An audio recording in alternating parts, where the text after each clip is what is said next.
quand ils se croisent pour la première fois lors d'un dîner à New York, en 2003, ces deux-là ont a priori peu de chances de faire un bout de chemin ensemble. Elle sort d'une traversée du désert des plus pénibles, dévastée par une série d'échecs personnels et professionnels. Divorcée de Bruce Willis, anéantie par la mort de sa mère, elle accepte des films de seconde zone, très loin de ses plus grands succès comme Ghost ou Harcèlement. À 41 ans, la belle Demi semble avoir bien du mal à négocier le premier vrai carrefour de sa vie. Lui, ex-mannequin reconverti en jeune premier à Hollywood, enchaîne des panouilles romantiques au succès aléatoire et, à 25 ans, a besoin d'un déclic pour devenir la star qu'il rêve d'être. Demi a déjà 3 enfants, Ashton a toute la vie devant lui. Et pourtant, malgré leurs 16 ans d'écart, Demi et Ashton deviennent inséparables et s'affichent publiquement main dans la main dès qu'ils en ont l'occasion.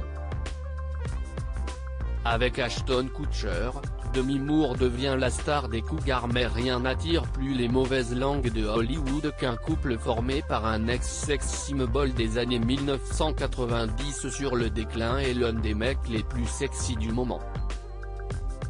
Ashton est rapidement affublé du sobriquet de Toy Boy, nouvel équivalent de gigolo, tandis que Demi devient la star des Cougars. Une mode qu'elle lance bien avant Madonna ou Pamela Anderson et qu'elle assume aujourd'hui pleinement. Si est un peu comme si je pouvais remonter dans le temps et vivre ce que t'est la vie d'une jeune femme, beaucoup plus que ce que je n'avais jamais pu expérimenter lorsque j'avais 20 ans, confie-t-elle dans sa biographie mémoire, L'envers d'une vie, Masso Édition. Après 2 ans de vie commune, le couple se marie et Ashton devient même un beau père modèle avec les 3 filles de Demi, bien qu'il n'ait que 10 ans de plus que Rumer Glenn, l'aîné de la fratrie. Ashton Kutcher se console avec Sarah Leal, bien plus jeune que lui mais en 2011, soit 8 ans après leur rencontre, Demi Moore est au plus bas.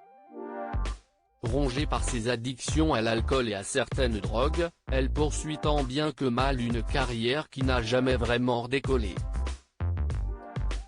Quant au sinistre plan à 3 avec Ashton, ils n'ont pas réussi à relancer une machine qui cale de plus en plus souvent. Alors jeune trentenaire, l'acteur devenu également producteur va chercher du réconfort, et un peu plus, dans les bras d'une autre. Une certaine Sarah Leal, jolie blonde qui affiche une dizaine d'années de moins que lui au compteur. Pour Demi, à l'aube de la cinquantaine, si est le coup de grâce.